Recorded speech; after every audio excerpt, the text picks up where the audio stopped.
इतिहास व नागरिकशास्त्र इयत्ता 10वी विद्यार्थी मित्रांनो, आज आपण इतिहास लेखन भारतीय परंपरा शिकणार आहोत. भारतीय इतिहास लेखनाची वाटचाल. प्राचीन काळातील इतिहास लेखन. प्राचीन भारतात पूर्वजांचे पराक्रम, दैवते यांची स्मृती मौखिके परंपरेने जपल्या जात असत. 5000 वर्षापूर्वीच्या हडप्पा संस्कृतीत लेखन कला अस्तित्वात होती, परंतु त्या लिपीचे वाचन करण्यात अजूनही यश आलेलं नाही. भारतातील सर्वाधिक प्राचीन लिखित साहित्य नाणी, मूर्ती, शिल्प, ताम्रपट, शिलालेख इत्यादींवरील कोरीव लेखांच्या स्वरूपात आहे. मौर्य सम्राट अशोक यांच्या काळात म्हणजे इसवीसनापूर्वी 3ऱ्या शतकापासून भारतीय लेखन कलेची सुरुवात झाली. त्यानंतर लिखित साधने. लिखित साधनामध्ये पुराणे व अन्य धर्मग्रंथ, रामायण व महाभारत यांसारखी महाकाव्य, जैन व बौद्ध धर्मग्रंथ, परकीय प्रवाशांची प्रवास वर्णने इत्यादी प्राचीन भारतीय इतिहासाचे लिखित साधने आहेत. त्यानंतर आपण पाहणार आहोत प्राचीन लिखित साधनांतून मिळणारी माहिती. विशिष्ट काळातील राजांची वंशावळ, राजकीय घडामोडी व शासन व्यवस्था, तत्कालीन सामाजिक रचना, हवामान, नैसर्गिक संकटे इत्यादी. त्या काळातील सामाजिक, आर्थिक, राजकीय, धार्मिक व सांस्कृतिक जीवन. बाणभट्टांच्या हर्षचरित या संस्कृत काव्यातून 7व्या शतकातील जीवनाचे वास्तववादी चित्रण करायला आपल्याला मिळते. याशिवाय 12व्या शतकात राजतरंगिणी हा काश्मीरच्या इतिहासावर ग्रंथ कलान यांनी लिहिला. इतिहास लेखन शास्त्रशुद्ध कसे असावे हे या ग्रंथावरून दिसते. तत्कालीन नाणी, कोरीव लेख, प्राचीन वास्तूंचे अवशेष, राजकुलांच्या अधिकृत नोंदी आणि स्थानिक परंपरा यांचा अभ्यास या कलानांनी ग्रंथातून लिहिलेला आहे. त्यानंतर आपण पुढे पाहणार आहोत मध्ययुगीन काळातील इतिहास लेखन, त्यातील मुस्लिम इतिहासकार. झियाउद्दीन बर्नी यांनी तारिखी फिरोजशाही हा ग्रंथ लिहिला. त्यांनी त्या ग्रंथामध्ये सांगितलेले इतिहास लेखनाचे काही हेतू, राजांच्या पराक्रमाचे व कल्याणकारी धोरणांचे वर्णन पुरेसं नाही, राजांच्या दोषांचे व चुकीच्या धोरणांचे विवेचनही करावे, तत्कालीन विद्वान व्यक्ती, साहित्यिक, संत अशा व्यक्तींच्या सामाजिक प्रभावांचेही वर्णन करावे, असं झियाउद्दीन बर्नीचं मत आहे. त्यानंतर दुसरे इतिहासकार आहेत बाबर. तुझुक ई बाबरी हा ग्रंथ लिहिला. त्यांनी केलेल्या युद्धांची वर्णनं, प्रवास केलेल्या प्रदेशांची व शहरांची वर्णनं, स्थानिक अर्थव्यवस्था व रीतिरिवाज व वनस्पती सृष्टी यांची माहिती त्यामध्ये दिलेली आहे. त्यानंतर अबुल फजल, अकबरनामा ग्रंथांची वैशिष्ट्य, अधिकृत नोंदींच्या आधारे ऐतिहासिक कागदपत्रांचे संकलन, मिळालेल्या माहितीची विश्वासार्ह छाननी, पूर्वग्रहविरहित आणि वास्तववादी संशोधन पद्धती अबुल फजल यांनी मांडली. त्यानंतर आपण पाहणार आहोत मुस्लिम इतिहासकारांच्या लेखनाची वैशिष्ट्ये. मध्ययुगीन भारतामधील मुस्लिम इतिहासकारांच्या लेखनावर अरबी आणि फारसी इतिहास लेखनाचा प्रभाव होता. दुसरं वैशिष्ट्य, मुघल राज्यकर्त्यांची स्तुती व त्यांच्याशी असलेली निष्ठा या इतिहास लेखनातून व्यक्त होते. तिसरं वैशिष्ट्य, समर्पक पद्य उतारे आणि सुंदर चित्रांचा अंतर्भाव लेखनात करण्याची पद्धत सुरू झाली. यानंतर आपण पाहणार आहोत बखर वाङ्मय. छत्रपती शिवरायांच्या कारकिर्दीचे वर्णन सभासद बखरीमध्ये केलेलं आहे. बखरींचे वेगवेगळे विषय आहेत. त्यामध्ये सभासद बखर, छत्रपती शिवरायांच्या कारकिर्दीचे वर्णन, भाऊसाहेबांची बखर, पानिपतच्या 3ऱ्या लढाईचे वर्णन, पानिपतची बखर, पानिपतच्या 3ऱ्या लढाईचे वर्णन, होळकरांची कैफियत, होळकरांच्या घराण्यांचे वर्णन. अशा प्रकारे बखरींमध्ये त्या काळातल्या शौर्याच्या लढाईचे वर्णन केलेले आपल्याला पाहावयास मिळते. त्यानंतर आपण पाहणार आहोत आधुनिक काळातील इतिहास लेखन. 19व्या शतकात ब्रिटिश राजवटीत भारतीय पुरातत्व अभ्यासाला सुरुवात झाली अनेक ब्रिटिश अधिकाऱ्यांनी भारतीय इतिहासासंबंधी लेखन केले, त्यावर वसाहतवादी धोरणांचा प्रभाव जाणवतो. भारतीय संस्कृतीविषयीचा पूर्वग्रहदूषित दृष्टिकोन यांच्या लिखाणातून दिसून येतो. यानंतर आपण पाहणार आहोत भारतीय इतिहास लेखन करणारे ब्रिटिश अधिकारी. कोणकोणत्या ब्रिटिश अधिकाऱ्यांनी भारतामध्ये इतिहास लेखन केलं? पहिले आहेत Alexander Cunningham. The Asian geography of India हा ग्रंथ त्यांनी लिहिला. त्या ग्रंथामध्ये भारतीय पुरातत्व सर्वेक्षण खात्याचे पहिले सरसंचालक ते होते. अनेक प्राचीन स्थळांचे उत्खनन केले. बौद्ध ग्रंथामधील उल्लेख असलेल्या ठिकाणांचे उत्खनन आणि संशोधनपर लिखाण त्यांनी केले. दुसरे इतिहासकार John Marshall. The Buddhist art of Gandhara, Harappa संस्कृतीचा शोध. भारतीय संस्कृती 5000 वर्षापूर्वीची आहे हे त्यांच्या संशोधनातून सिद्ध झाले. पुढचे इतिहास लेखक आहेत James Mill. The history of British India, British इतिहासकाराने भारतीय इतिहासावर लिहिलेला पहिला ग्रंथ. लेखनात वस्तुनिष्ठ दृष्टिकोनांचा अभाव, भारतीय संस्कृतीविषयी पूर्वग्रहदूषित दृष्टिकोन जाणवतो. पुढचे इतिहासकार mount Stuart Elphinstone. The history of India, मुंबईचे गव्हर्नर, सामाजिक व शैक्षणिक क्षेत्रात अनेक सुधारणा केल्या. जेम्स ग्रँड डफ.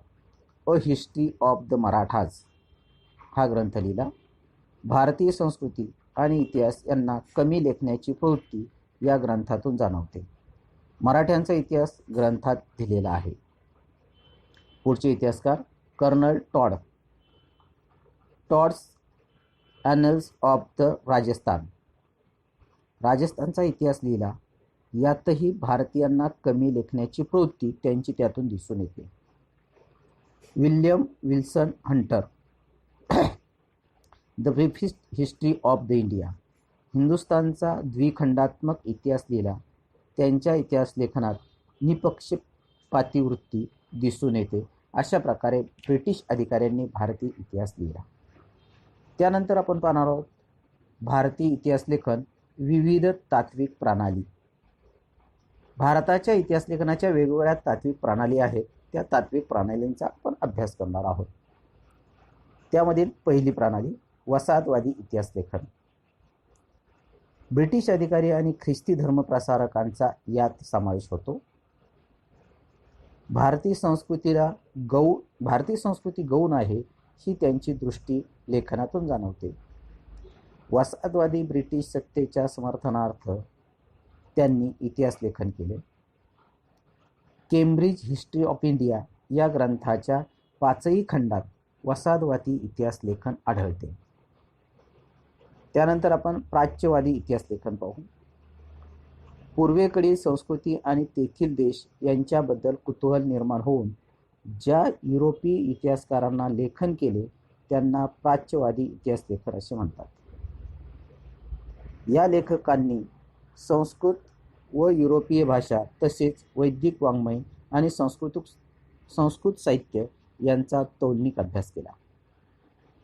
या भाषांची जननी असणारी एक प्राचीन इंडो युरोपियन भाषा त्या काळात होती अशी कल्पना प्राच्यवादी इतिहास लेखकांनी मांडली. प्राच्यवादी इतिहास लेखनामध्ये सर विल्यम जोन्स इसवी 1784 मध्ये कोलकाता येथे एस्थेटिक सोसायटीची स्थापना केली. प्राचीन भारतीय वाङ्मय व इतिहास यांच्या अभ्यासाला चालना दिली. दुसरे आहेत फ्रेडरिक मॅक्स मिलर. संस्कृत साहित्याचा अभ्यासक, हितोपदेशक. या संस्कृत ग्रंथाचा जर्मन भाषेत अनुवाद केला. The sacred books of the Yeats या नावाने 50 खंड प्रकाशित केले. ऋग्वेदाचे संकलन केले व जर्मन भाषेत रूपांतर केले. प्राच्यवादी इतिहासकारांच्या लेखनातील छुपे साम्राज्यवादी हितसंबंध प्रकाशात आणण्याचे काम एडवर्ड सईद यांनी केलेले आहे. त्यानंतर राष्ट्रवादी इतिहास लेखन. भारतात 19व्या शतकात इंग्रज शिक्षण पद्धती सुरू झाली. इंग्रजी शिकलेल्या भारतीय इतिहासकारांना प्राचीन भारतीय संस्कृतीचे महत्त्व, वैभव जाणवल्यामुळे त्यांना आत्मभान आले आत्मजाणीव झालेल्या इतिहासकारांनी जे इतिहास लेखन केले त्या लेखनाला राष्ट्रवादी इतिहास लेखन असे म्हणतात. ब्रिटिश अधिकाऱ्यांनी दिलेल्या भारताच्या पूर्वगृहीत इतिहास लेखनाला त्यांनी विरोध केला. भारतीय इतिहासातील सुवर्णकाळ शोधून तो वर्णन केला. हे करताना काही काळ त्यांच्याकडून वास्तवाकडेही दुर्लक्ष झाले. राष्ट्रवादी इतिहासकार. राष्ट्रवादी इतिहासकारांचा जर आपण विचार केला तर राष्ट्रवादी इतिहासकारांमध्ये महादेव गोविंद रानडे, अनंत सदाशिव आळेकर, राधा मुकुंद मुखर्जी, गोपाळ गणेश भांडारकर, भगवानलाल इंग्रजी, रमेशचंद्र मुजुमदार, वासुदेव विष्णू मिराशी, काशीप्रसाद जयस्वाल, राजेंद्रलाल मिश्रा, विनायक दामोदर सावरकर यांचा उल्लेख आपल्याला करणं महत्त्वाचे वाटते. इतिहास लेखन करताना भाषाशास्त्र, उत्पत्ती, व्याकरण अशा अनेक विषयांवर मूलभूत संशोधन करणारे आणि मराठी भाषेतून लेखन करणारे इतिहासकार राजवाडे परिचित आहेत. मराठ्याच्या इतिहासाची साधने असे शीर्षक असणारे 22 खंड त्यांनी संपादित केले. इतिहास म्हणजे भूतकालीन समाजाचे वर्णन, सर्वांगीण समग्र जीवन दर्शन, केवळ राजकीय घडामोडी, सत्तांतरासाठी कट कारस्थाने आणि युद्धे यांच्याच हरकती नव्हेत. दुसरे इतिहास लेखक आहेत स्वातंत्र्यवीर वि. दा. Savarkar. The Indian war of independence 1857 हा ग्रंथ लिहिला. भारतीयांना ब्रिटिशांविरुद्ध लढण्यासाठी प्रेरणा मिळाली. राष्ट्रवादी इतिहास लेखनाला चालना मिळाली. असे हे राष्ट्रवादी इतिहास लेखन आहे.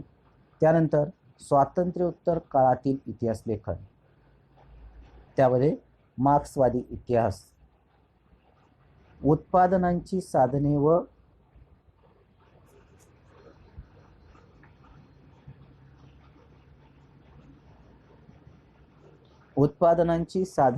व उत्पादन प्रक्रियेतील मानवी संबंध यांचा उहापोह मार्क्सवादी इतिहास लेखनात केलेला दिसून येतो. सामाजिक घटनांचा सर्वसामान्य लोकांवर काय परिणाम होतो याचे विश्लेषण करणे हे मार्क्सवादी इतिहास लेखनाचे महत्त्वाचे सूत्र होते. भारतीय कम्युनिस्ट पक्षाचे संस्थापक कॉम्रेड डांगे यांनी प्रिमिटिव्ह कम्युनिझम टू स्लेव्हरी या ग्रंथात मार्क्सवादी इतिहास लेखन केलेले आपल्याला पास मिळते. त्यात बघा, भारतीय मार्क्सवादी इतिहासकार दामोदर धर्मानंद कोसंबी, कॉम्रेड श्रीपाद अमृत डांगे, कॉम्रेड शरद पाटील, रामशरण शर्मा इत्यादींचा उल्लेख करणे अधिक महत्त्वाचे आहे. त्यानंतर वंचितांचा इतिहास. वंचितांचा इतिहास पाहत असताना त्यामध्ये समाजातील हजारो वर्षापासून उपेक्षित राहिलेल्या समाजवर्गाचा इतिहास लिहिण्याची सुरुवात मार्क्सवादी इतिहास लेखनापासून झाली. समाजाच्या तळाशी असलेल्या लोकसमूहापासून इतिहास लेखनाची सुरुवात झाली पाहिजे असे अँटिनिओ ग्रामची या इटालियन तज्ज्ञाचे मत होते. गुलामगिरी या ग्रंथात महात्मा ज्योतिराव फुले यांनी शूद्रातिशूद्रांचा आणि धर्माच्या नावाखाली होत असलेल्या स्त्री आणि शूद्रांच्या शोषणाचा इतिहास सांगितला. डॉक्टर बाबासाहेब आंबेडकरांनी आपल्या हू वेअर द शूद्राज व द अनटचेबल्स या ग्रंथात दलितांवरील अन्याय व भारताच्या राजकीय सांस्कृतिक जडणघडणीतील त्यांचे स्थान यावर प्रकाश टाकला आहे. त्यानंतर पाहणार आहोत स्त्रीवादी इतिहास लेखन. स्त्रीवादी इतिहास लेखनामध्ये स्त्रीवादी इतिहास लेखिकांसमोरील आव्हाने. प्रारंभीच्या काळात पुरुष इतिहासकार असल्याने स्त्रियांच्या कामगिरीकडे दुर्लक्ष झाले.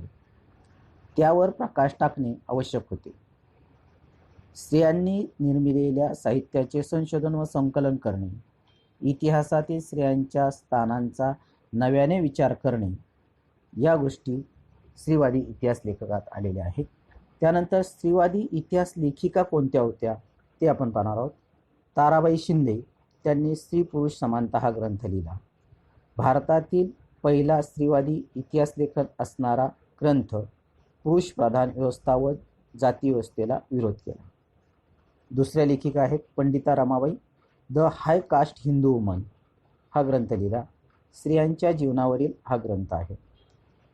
पुढच्या स्त्रीवादी लेखिका आहेत Meera Kosambi. Crossing thresholds feminist essays in social history. त्या ग्रंथात म्हणतात, पंडिता रमाबाई भारतातील पहिल्या कार्यरत स्त्री डॉक्टर रखमाबाई यांच्या कार्यावरील निबंध, स्त्रियांच्या दृष्टिकोनातून सामाजिक वर्ग, जात इत्यादींसंबंधीचे लेखन. पुढची लेखिका आहे Sharmila Rege. Writing caste, writing gender, reading Dalit women's testimonies. त्या ग्रंथामध्ये म्हणतात, महाराष्ट्रातील स्त्रियांच्या दयनीय अवस्थेवर लेखन केलेले आहे. दलित स्त्रियांच्या आत्मचरित्रावर त्यांनी लेखन केलेले निबंधाचे संकलन व ग्रंथ केलेले आहे. अशा प्रकारे हे प्रकरण संपलेलं आहे. प्रकरणाच्या खालील सर्व स्वाध्याय वहीत सोडवणे. धन्यवाद.